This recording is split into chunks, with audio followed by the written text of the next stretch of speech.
Well, back here with our good friend Greg Olsen. Greg, heading into year 4 of what you call the night you look forward to every single year. Just what's kind of the approach going into this event, and now just having another year being able to bring a lot of people together for a good cause. Yeah, this event in partnership with Stake 48, as you said, it's our 4th annual Ungala.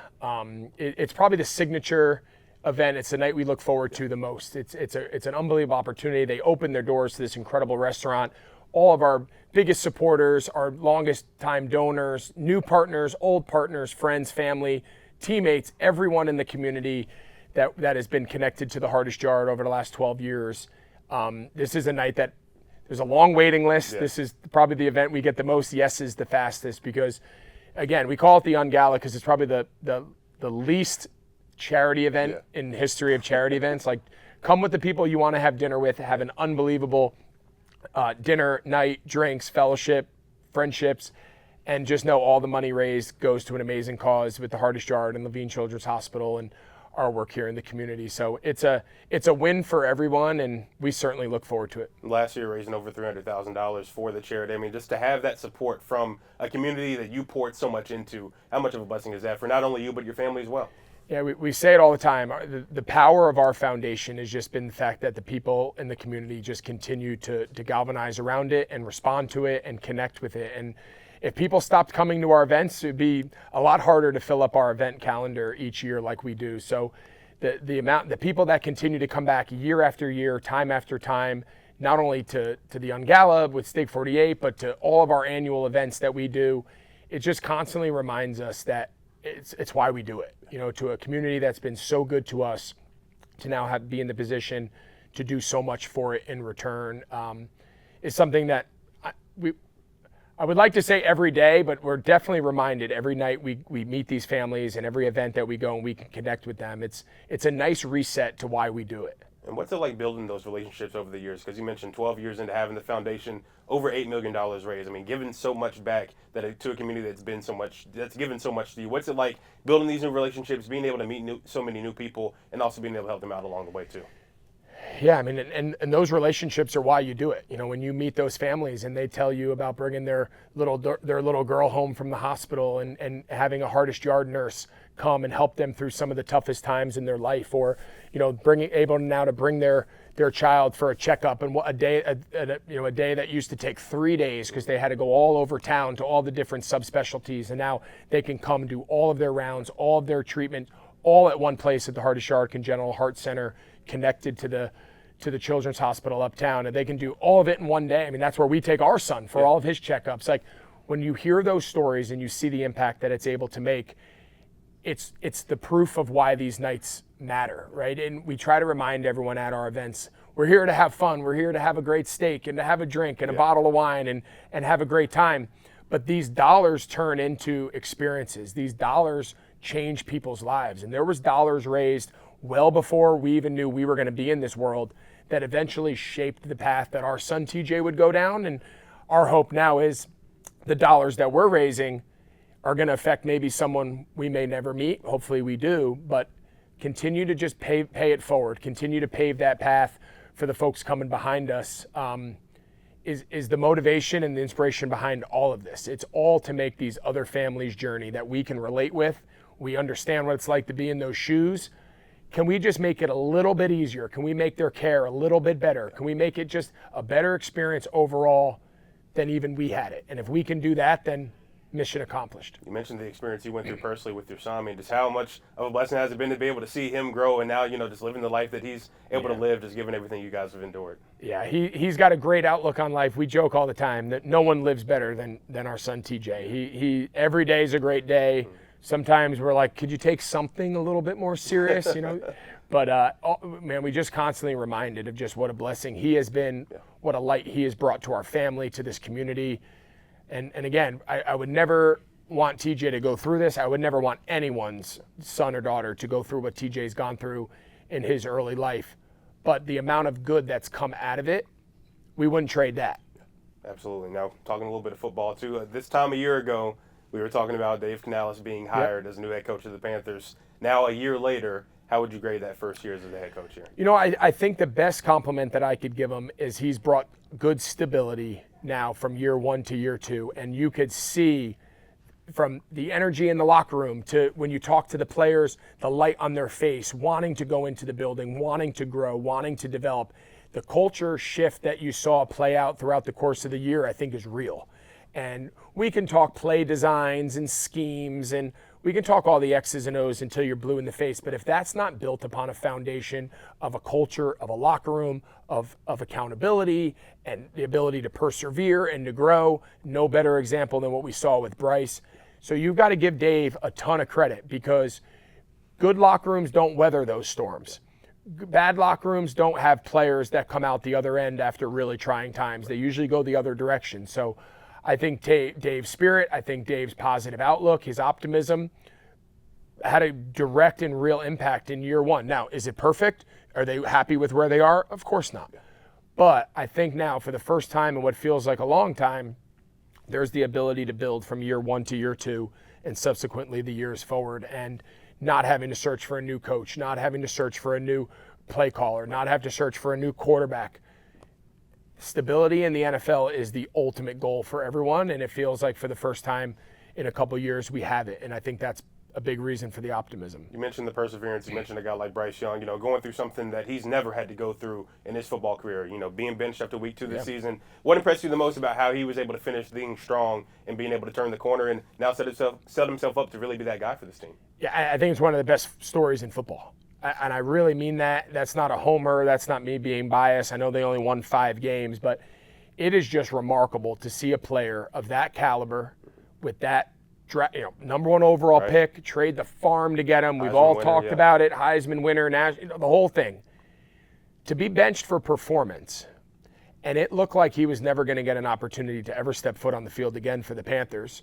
And then a very interesting set of circumstances. Andy plays really well, plays well in his first game, and I think he threw for over 300. They lost, right? But he played well. Right. But then Andy looks like, all right, we're not going to turn back from Andy.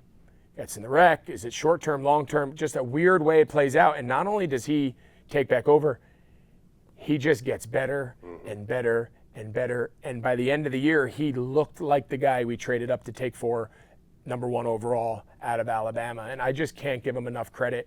The scrutiny he was under, the noise he had to live with and hear is not easy. And it can crush a lot of people if they're not mentally strong. And for a young player to be able to weather that and come out the other end better off is every lesson you want to teach. It's everything you want to pull out of the game of football he embodied this year, and I can't give him enough credit. When you look at the future of this franchise, obviously there's still a lot of holes to fill on both sides of the ball. What do you think are maybe some of those biggest needs, not only in the draft, picking 8th overall, but also in free agency as well?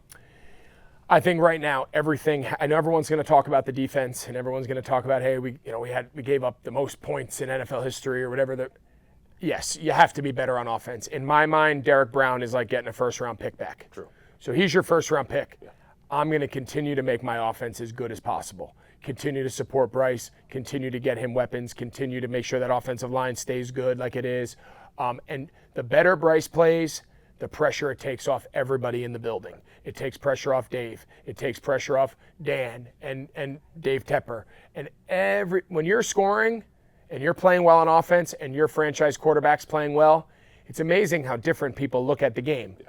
So I think again, do they want to give up as many points as they did? Of course not. They've got to get better on defense. But I would be careful spending too much time on the defense and not continuing to improve Bryce and continuing to improve the offense along the way. When you look at, obviously, Dan and everything as well, just having to go through this year, first-time GM, having to kind of be the guy pulling the strings, what do you think are some of the areas where he impressed you the most with how he's been able to build things and kind of retool things in that first year? I think he did a really good job. I mean, the two that stand out were Damian Lewis and Robert Hunt, the two offensive linemen. Yeah. Like, to me, that was a really keen observation where he knew his roster, he knew his players, he knew their strengths, he knew their weaknesses, and he said, okay, if we're going to bring out the best in Bryce, smaller guy, we know, again, we're not, reinventing the wheel with the physical, situation with Bryce, but we've got to protect him. The more comfortable he feels in the pocket's not overwhelming him. It's not in his face. He can see over. There's clear passing lanes. We saw his confidence in the pocket this year was a complete 180 from last year. He had his eyes downfield. He was hard to sack. He's moving. He's getting out of sacks. He's breaking contain. He's pushing the ball downfield. We didn't see that out of him last year. Everything last year, both schematically and him, was just catch, get the ball out, catch, get the ball out, catch, get the ball out. They were so fearful of the pass rush that he didn't even really have a chance to play real football. And I think we saw as his confidence came back and his confidence in the protection, the scheme was a little bit better. The scheme pushed more downfield, and they brought out a lot of the positive qualities that we saw in him, which led him to be the first overall pick. So I think, again, one example, but again, people don't invest tons of money in guards. True. Yeah. More of a tackle league. True. But that's our situation. Yeah. This is our quarterback. These are his strengths. These are his weaknesses. Let's build around it. So I give Dan and Dave a lot of credit for recognizing that and making moves to improve the life of everybody. And you personally had a front row seat to the league again this year, being in the booth for Fox. Just what do you think of the overall outlook of the league, and now having a Super Bowl rematch from the game you were fortunate to call a couple years ago? I think the NFL is in a great spot. I mean, it's storyline after storyline. There's constantly new star players coming into the league. I know a lot of people, root against the Chiefs because they want fresh blood, and people are, they're getting Chiefs, they're tired of it. It's fatigue. I think when you have an opportunity to witness greatness as a fan of the game, and you watch people that just continue to have success in spite of everything in the league is designed to prevent this very thing from happening, you have to take a step back and just say, I'm going to appreciate this while we have it. And I think that's what's going on right now with Kansas City. But the quarterback play, the young weapons coming into the league, the storyline, the change in flow, the way people now are handling fourth downs, and the way analytics are impacting the game.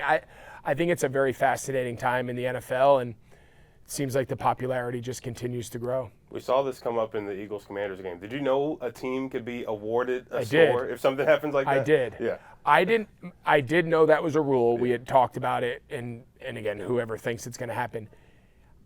I did not think that situation necessarily justified that rule being enacted. Like, to me, that rule to be enacted is like the nuclear button. Right. Like, we've exhausted everything. All options are off, and you just refuse to stop jumping off sides, or you refuse to stop whatever.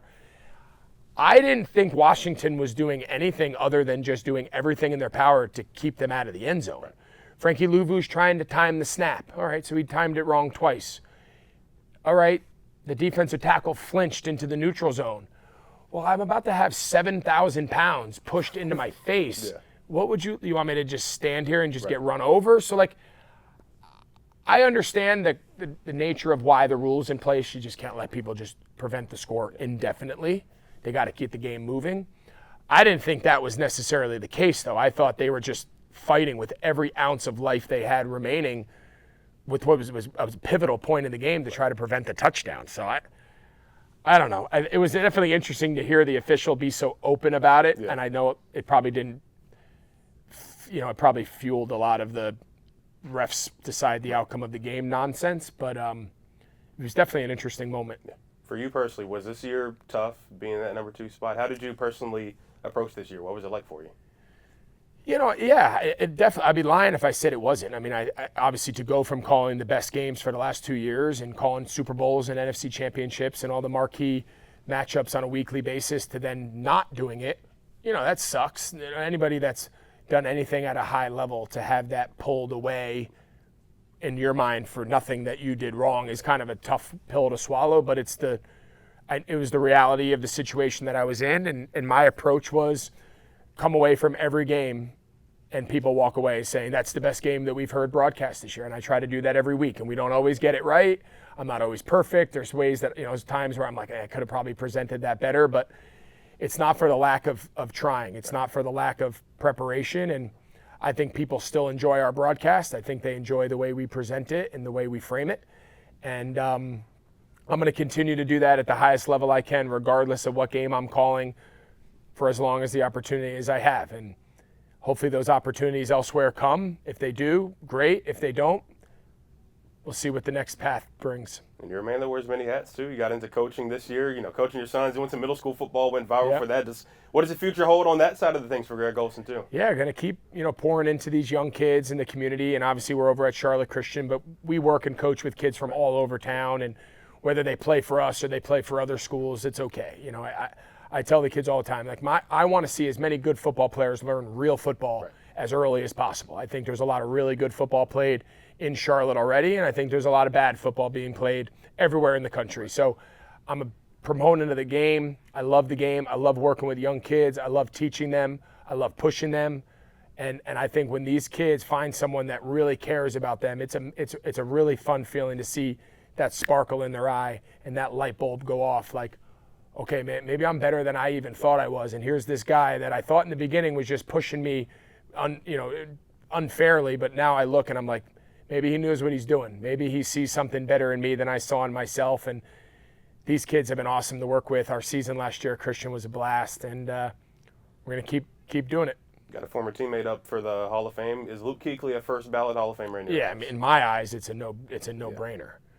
You know, I don't get a vote, but I'm operating under the expectation that next week in New Orleans, we'll be down there. I'll be down there with them. That we're celebrating him getting into the Hall of Fame in some capacity. And also, former teammate in Cam Newton, it kind of, came viral too, his relationship, with the organization. What's your personal relationship like with Cam, and, how's that transpired over the years? Yeah, I mean, I've said it 1,000 times, and while I was playing, since I've been playing, I owe a lot of my career to Cam, and our connection and our relationship was as good as anybody in the sport for a handful of years, and I got better when I played with him, and hopefully he would say the same thing. So I have nothing but great things to say about Cam as a person, as a teammate, as a friend. I got to go on a show last year at the Super Bowl. I'm hopefully going to be able to go on it again next year down at Media Row with the work he's doing now, and just to reminisce and trade stories and talk it was fun to catch up with him. So it's he's a special personality. He's a special guy. All of his teammates and everyone that ever played with him loved him. It's best for the community. It's best for the Panthers that he and the organization have a great, strong relationship. How that plays out, we'll see. But it's best for everyone involved that Cam, obviously, rightfully so, has a prominent place in the history of this organization because he's done so much for it. Last one for me. When you look over the next 5 years, where do you envision this franchise going and possibly getting back to prominence and the same success you guys had? Yeah, I mean, I look forward to the day that I'm bringing my kids and my family to divisional and NFC championship games and having some of those experiences that they had when they were babies that maybe they don't remember that fondly. We went to the Super Bowl and, they're 3 and 4 years old. So they don't really, that's probably my biggest regret is that I didn't play long enough and have those great moments at the end of my career that they could have experienced that they could now as, teenagers. So, I look forward to that day that we're gearing up on a Sunday morning to go watch them in a playoff game and go to, hopefully I'm calling them. Yeah. But, I think it's good for the city. I think it's good for the fans. They deserve that. And I'm pulling for Dave Tepper and Dave Canales and Dan Morgan and Bryce and everyone involved. I'm pulling for them, and I want them to have all the success in the world. Greg Olsen, thanks for your time. Appreciate you, man. Appreciate you, man. You got it.